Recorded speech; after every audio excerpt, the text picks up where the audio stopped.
All right, welcome into some quick reaction from day one of Auburn football spring camp coming at you from auburnlive.com. Hey, make sure and go subscribe to auburnlive.com. $30 gets you access till the end of August. So $30 will take you up until the beginning of football season. That's a killer deal. So go take advantage of that right now. Go to the YouTube channel. You should be watching this here, or you should be watching this at the YouTube channel. Subscribe, turn on notifications. Please do that. Also, Hugh Freeze's entire press conference from day one of spring camp should be up on the YouTube channel. So make sure and watch that. All right, day one's in the books. The Hugh Freeze era is officially underway as the Tigers practice for about 2 hours, from about 4 to 6 in the afternoon. The media had an opportunity to watch about 20 minutes of practice right there in the middle.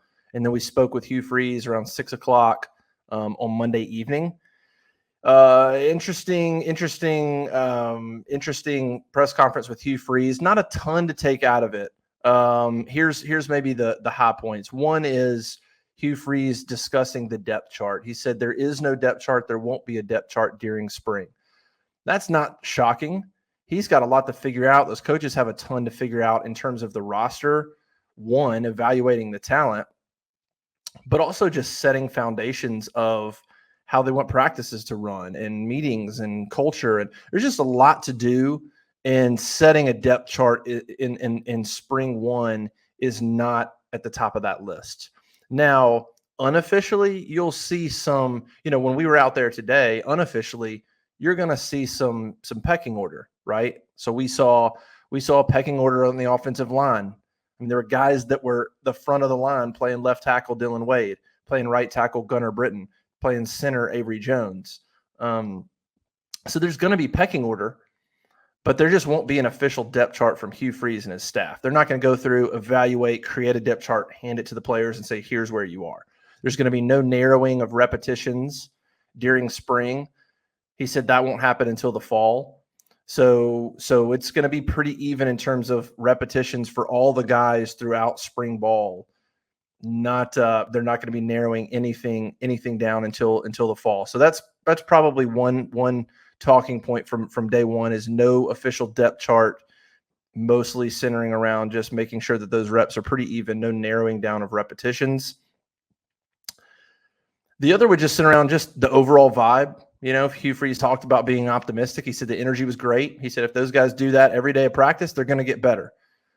We know that's not the case, right? Like day one, I would imagine everybody was on their best behavior day one of spring, right? Like that team's new coaches, everybody's doing high energy, focus. It was probably all there. Wouldn't shock me at all if day two was a little bit of a letdown. It's just human nature. But good day one from Hugh Freeze, good day one, optimistic about how it went. And the main thing Hugh Freeze talked about was, it kind of goes back to not making a depth chart for him. It's about the little things. And his exact quote was talking about doing the little things right. He just said, I think the main thing is the little things. That is what he is all about right now. We can get into X's and O's, we can get into depth chart, and look, we're probably gonna have some viewing sessions where we talk about how Robbie threw the ball or this and that, and we'll hear different assistant coaches or players talk about how guys are having good camps, and you can read into that to a certain degree, or maybe hype that up if you want. For him, it's about the little things. It's about, are you attending every class? How do you break the huddle? How do you run onto the field? How do you run off the field? For a first-year coach, that's huge. That's huge.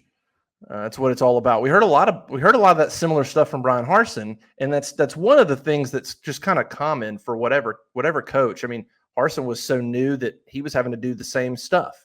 When you're that new and you're trying to set the culture and set the standard, the little things is what matters. You have to get that right before you can do anything else. So that sounds like that's going to be Hugh Freeze's main focus this spring. And one of the ways he can do that, or one of the something that will allow him to do that, is the addition of Philip Montgomery and Kent Austin on the coaching staff, specifically on the offensive side of the ball. Hugh Freeze doesn't have to watch every snap from the quarterbacks. He doesn't have to watch every snap from the offense. He's got Philip Montgomery doing that, and he's got Kent Austin, who Freeze considers one of the best quarterback coaches in the country. doing that. So those two hires could be crucial in allowing Hugh Freeze to do things like watch the little things and set the standard, and then also focus on NIL and recruiting and all that stuff when it comes to managing the football team. But specifically setting the standard and attention to detail and all that, he can really focus on that. He should be able to, because he's got two guys in Montgomery and Austin that are going to allow him to not be as dialed in all the time to the quarterbacks and specifically the offense. So that's probably two things that stood out. Hugh Freeze kicked around, a little bit of talk around A-Day, and we'll see if the format's different for the spring game on April 8th, whether it's, just straight up school, it just could be different. He threw things around. We'll have some quotes on auburnlive.com about what he said about that. But, man, it's day one of spring ball. It's kind of early to be worrying about that, but he did mention it. Talked about the quarterbacks a little bit. Nothing crazy there. We have Robbie Ashford out there competing, TJ Finley out there competing, Holden Gerner. Talked about the quarterbacks a little bit. Talked about the receivers a little bit. He was asked about having big wideouts, and he made an interesting point that I think we all would agree with, but he was very emphatic about talking about in the SEC, he said you have to have big targets. You have to have length. And, of course, that question was brought on because of the addition of Nick Marner from Cincinnati, who's 6'6", every bit of 6'6". That guy's tall. He's lean. He's skinny. Looks a tad stiff, but he's productive receiver and really tall. And then you look at Rivaldo Fairweather, the tight end from FIU that they brought in, two big targets. And Hugh Freeze made it a point to say you have to have length in this conference. He said you cannot depend on creating separation on a consistent basis. The SEC is too good, and the corners are too good, and the athletes are too good. You can create schemes and you can get guys open, but you better not be counting on that. You better not just have a bunch of receivers and say, well, we're just going to run amazing routes and create separation and get open. He knows that's not the case all the time. And so he definitely has was just talking about having those big targets as guys to throw to. So when you're covered up, Nick Marner can grab a ball, or Rivaldo Fairweather can grab a ball, or some of the other, Camden Brown's a big kid, things like that. So that was probably another thing that Hugh Freeze talked about. But that's pretty much it. We had about 20 minutes to watch practice. We have defensive and offensive practice observations up at auburnlive.com, so make sure and go check that out. I was mainly paying attention to the offense. My colleague Cole Pinkston was watching the defense. I was mainly watching the offensive line and to see how that would shake out. Jeremiah Wright was practicing, but he was kind of doing some accessory work. So he wasn't really in the specific drills that the offensive line was doing. So I'm not sure where he would fit in. He's probably, he's at the guard. He's probably one of the starting guards at this point. The question mark will be the other guard. I think that's going to be the battle even going into the fall. Dylan Wade will play left tackle. Gunnar Britton will play right tackle. Avery Jones will play center. Jeremiah Wright should be one of the guards. It's who wins that other guard spot. Tate Johnson, Cameron Stutz. That's probably the battle there. So we'll see how the offensive line shakes out. It was interesting watching Jake Thornton and those guys get after it, but they've got bodies there. Boy, as bleak as that position looked, there's some bodies out there. I don't know where some of these guys like Garner Langlow or Colby Smith, I don't know where Court Bradley, I don't know where they are developmental wise, EJ Harris. But there's at least now with the transfers and a couple of and Connor Liu and Clay Whedon were out there as freshmen, there's at least bodies. So that's good. It's good to look out there and go, there's a couple of teams of offensive line with a couple of extras, and you've at least got some bodies. Think about the work they had to do to create that situation, to have enough bodies to practice in. But that was pretty much it from day one.